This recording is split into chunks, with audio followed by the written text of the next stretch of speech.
সকলোকে মোৰ নতুন এটা ভিডিঅ'লৈ পুনৰবাৰ স্বাগতম জনাইছোঁ আৰু আজি আপোনালোকক দেখাব লৈছোঁ ভিডিঅ' ভাই চিনেমাখনৰ এটি দৃশ্য আৰু চিনেমাখন খুবেই ধুনীয়া নহয় জানো যিসকলে চাইছে তেওঁলোকে নিশ্চয় গম পায় আৰু এইখন চিনেমা নোচোৱাকৈ হয়তো কোনো নাই সকলোৱে চালে এই চিনেমাখন সৰ্বসাধাৰণ ৰাইজৰ যিবোৰ সমস্যা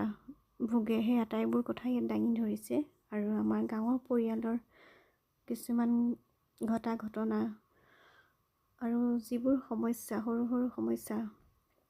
সকলোবোৰ ইয়াত উপস্থাপন কৰিছে একেবাৰে জীয়া কাহিনী দাঙি ধৰিছে চিনেমাখনত খুব ধুনীয়া এখন চিনেমা আৰু আটাইতকৈ ডাঙৰ কথা হ'ল সকলোবোৰ দৃশ্যগ্ৰহণ ইয়াৰ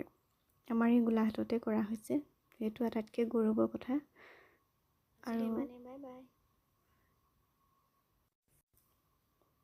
আৰু আজিলৈ ভিডিঅ'টো ইমানেই আছিলে শেষলৈ চোৱাৰ বাবে সকলোকে বহুত বহুত ধন্যবাদ।